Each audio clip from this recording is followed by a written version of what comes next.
네, 방보선의 출발 새침 4부 시작합니다. 범야권 유력 대선 주자 윤석열 전 검찰총장이죠. 대권 준비 행보가 잦아지고 있습니다.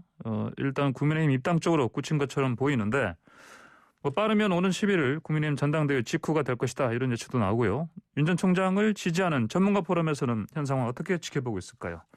공정과 상식 회복을 위한 국민연합 상임대표 정용상 동국대 법학과 명예교수에게 얘기 들어보겠습니다. 정 교수님 안녕하십니까? 안녕하세요. 정용사입니다. 네. 자, 2주 전에 출범하셨죠? 네. 네. 그러면은 그 이후에 이제 윤 전 총장 행보가 지금 언론에서 보시다시피 잦아지고 있는데 정 교수님 쪽 모임엔 좀 변화가 좀 있습니까? 네, 저희들은 포럼 명칭 그대로 공정과 상식 회복을 위한 정책 개발 행보를 계속하고 있습니다. 예. 이미 전문가 중심의 정책단이 구성되어 가지고 분야별 정책 수립을 위한 작업에 들어갔습니다. 예.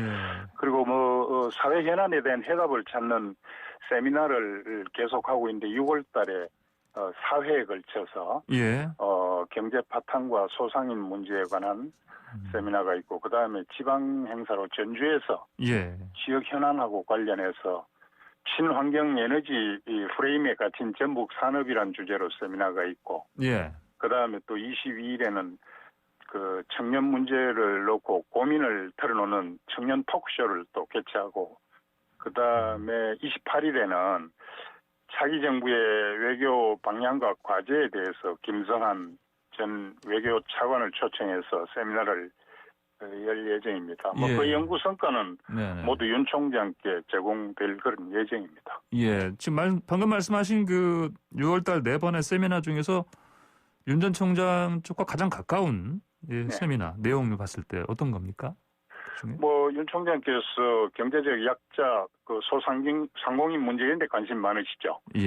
그래서 요즘 청년 토크쇼라든지 그다음에 지방 경제의 현안이라든지 그다음에 외교의 방향성이라든지 이런 것들이 다 중점 과제로 검토되는 것들 아닌가 싶습니다. 예.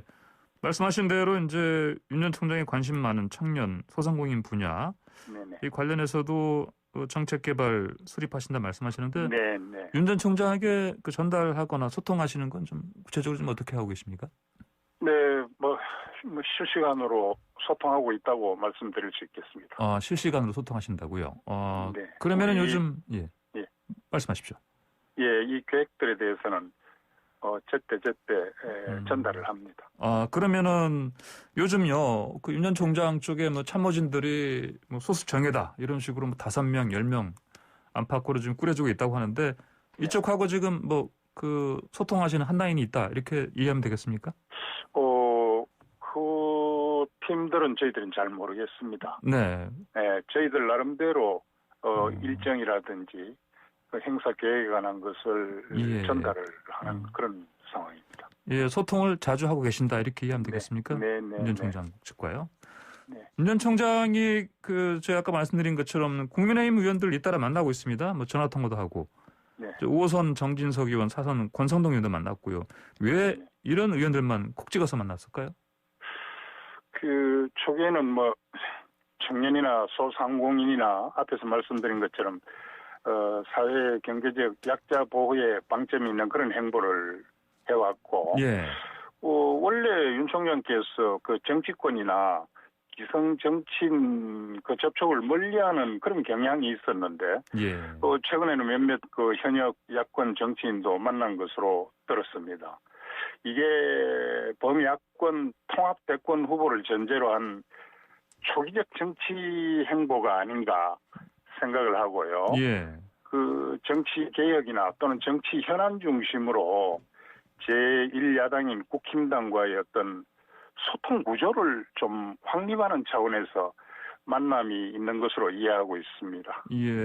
초선인 윤인색 의원도 직접 보자고 해서 윤 전 총장 측이 만난 것 같은데 경제에 대한 그런 관심이 지대하기 때문에 윤희숙 의원이 상당히 경제에 관한 이슈화를 선도하는 의원 아닙니까?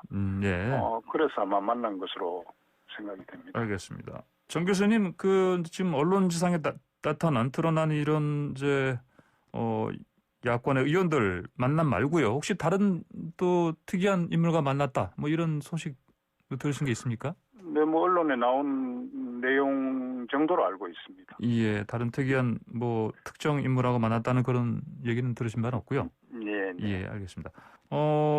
이 아까 잠깐 제가 언급드린 그 참모진 보니까 그 공보 업무를 담당한 같은데 보니까 장여찬 시사평론가요? 네. 왜 이 사람일까요? 그분이 우선 청년의 어떤 의사를 많이 대변해 온 것으로 알고 있고, 예. 예, 그 다음에 이런 논리적인 그런 어떤 면에서 예. 상당히 이 달란트가 있는 것으로 이해를 하고 있는데 그분이 공보 어떤 그 창구로 확정이 됐는지 그것에 대해서는 제가 잘 모르겠습니다. 알겠습니다. 정 교수님이나요 또는 정 교수님 지금 공정과 상식 회복을 위한 국민연합 이 모임이 예. 일종의 싱크탱크 아니겠습니까? 그런 성격을 갖고 있다고 봅니다. 그래서 이제 아까 말씀하신 것처럼 정책 개발 수립하시고 소통하시고. 네네. 윤 전 총장 쪽 그 참모진에 참여하실 생각은 없습니까?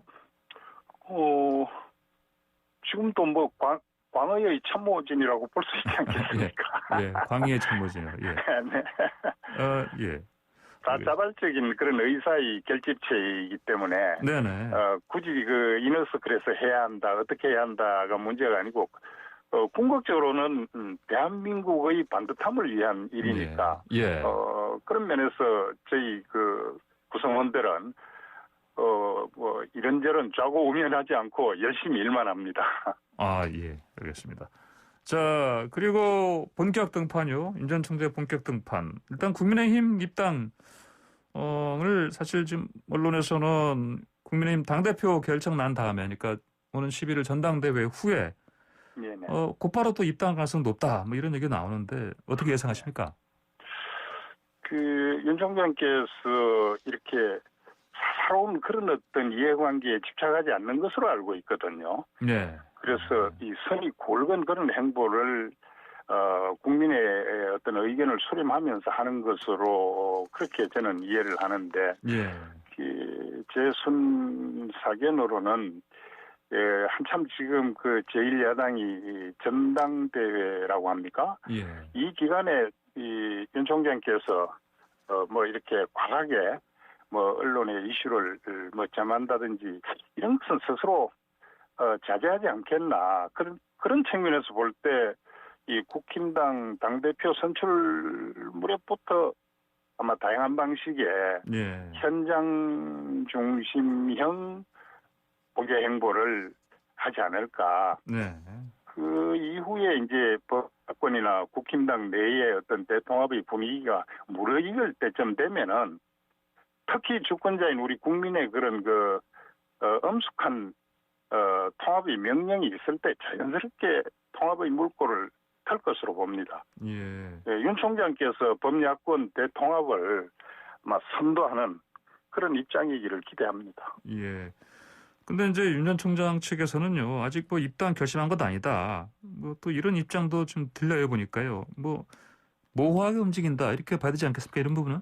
아니면 신중하다. 아니 입당을 한다 안 한다 하는 것은 그 시기와 절차 방법의 문제가 있지 않겠습니까? 그러면요 지금 국민의힘의 그 당권 주자들 제각각 윤석열 전 총장 챙기겠다 이렇게 이제 메시지를 띄우는데 누가 가장 좀 눈에 띕니까? 정 교수님한테는.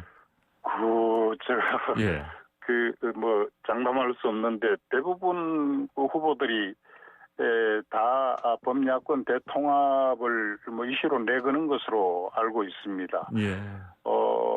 국힘당이 어떤 기득권이 있는지는 스스로 잘 알 테니까 그 모든 기득권을 포기하고 국민의 신뢰를 얻을 수 있는 그런 어떤 그 정당으로서 황골탈퇴할 때 모두 함께 할 수 있는 것 아닐까 싶은데요. 그런데 아무래도 그 개혁 성향이 강한 분이 기득권을 내려놓을 수 있는 분이 당대표가 되면은 범야권 통합에 어떤 유리한 예. 그런 어떤 통로를 구축해 줄 수 있지 않을까 하는 그런 기대를 가져봅니다. 개혁 말씀하시면요. 요즘 그 30대, 36살 이준석 후보의 이제 돌풍을 좀 얘기 드리지 않을 수가 없는데 그렇다면은 이준석 후보가 만약 당 대표가 된다면 그렇다면은 윤석열 전 총장도 입당 시기라든지 이런 거 더 구체화시키고 또 앞당길 수 있다 이렇게 보십니까? 상대적으로 개혁성이 강한 청년 당 대표가 탄생하는 것이 윤 총장에게 불리하지는 않을 것으로 저는 그렇게 생각합니다. 앞에서 말씀드렸지만 윤 총장의 경우는 뭐 약자 보호라든지 특히 청년 문제에 관심이 크고 더더군다나 그 총론적으로 불공정과 이 불평등을 개선해 가지고 이 공정과 상식을 회복하려고 하는 그런 어떤 정의로운 사고나 실천력을 가지고 있기 때문에 만약에 청년 당대표가 된다면은 뭐 정당 개혁이라든지 국가 대개혁을 위한 어떤 그 전선 구축의 협력자로서 긍정적으로 볼 수 있지 않겠나 싶은데요. 예. 그 말씀은 그러면 이제 지금 5명 전체 후보 가운데요. 나경원, 주호영, 조경태, 홍표 후보가 있는데 그분들보다는 이준석 후보가 당대표 되는 게 제일 가능성이 높다. 이렇게 보시는 거죠? 제가 그만한 평론을 할 만한 그 권한이 없는 것 같습니다. 예. 알겠습니다. 자, 그리고요. 아까 소통 계속 하신다고 하셨는데 윤 전 총장하고 직접 만나실 계획은 없습니까? 뭐 바쁜 분을 제가 어떻게 감히 직접 만나자고 하겠습니까? 간접적인 소통을 하고 있다. 이렇게 말씀드리면. 저쪽에서는 만나자는 연락은 없습니까? 특별히 제가 만나자 말자 이렇게 요청한 적은 없습니다. 예. 그리고 방금 말씀하신 개혁 성향이라면 또 이제 이준석 후보. 이준석 후보하고는 또 소통하시는 건 없습니까?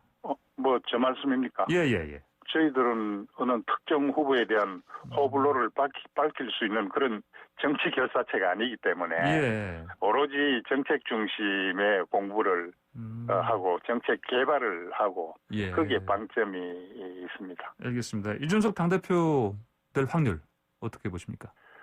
글쎄요. 요즘 보니까 상당한 여론의 지지도 받고 또 당심도 우호적인 것으로 보고 있습니다. 근데 당선 여부에 대해서는 제가 점쟁이가 아니라서 잘 모르겠는데요. 알겠습니다. 자, 지금 이 시점에요. 조국 전 장관이 조국의 시간이라는 책을 냈습니다. 지금 베스트셀러가 돼 있는데 어떻습니까? 이 대선 판도에도 좀 변수가 될 것 같습니까? 이 책이? 글쎄, 누구의 유불리를 떠나서 조국 가족의 재판이 아직 진행 중이긴 하지만은 그 사이에 사건의 사실관계라든지 실체적 진실이 이미 논쟁된 사건이 아닙니까? 그때 보니까 캐도 끝이 없는 그런 각종 비리나 부정에 대한 국민적 심판 이미 끝난 것이 아닌가 싶은데 지금 조국 교수의 발언 표현은 국민적 동의를 얻을 수 없는 그런 자기 변명에 불과한 것이 아닌가. 윤 총장에게 특별히 악영향이 있다든지 그런 것은 아닐 것으로 봅니다. 알겠습니다. 자, 그리고 좀 윤 전 총장이요. 가족 수사, 장모 수사, 부인 수사에 대한 또 사실은 논란이 많은데 지금 이 수사는 이를테면 무리한 수사다. 이런 얘기가 있는데 동의하십니까? 글쎄요. 제가 사실관계를 아주 구체적으로 알 수는 없습니다만 예를 들어서 장모의 부정 수급 여부에 관한 이런 것은 일단 사법부의 판단을 지켜보는 것이 순리가 아닐까. 법원의 확정 판결이 이루어지기도 전에 무슨 양형에 대한 가이드라인을 치듯이 정치권에서 왈가왈부 이렇게 정치 쟁점화하는 것은 사법부 독립이나 재판의 독립에 악영향을 끼칠 수 있죠. 그다음에 부인 문제에 대해서도 이게 다 끝난 사건이었는데 또 고발을 해가지고 이렇게 탈탈 또 틀었지 않습니까?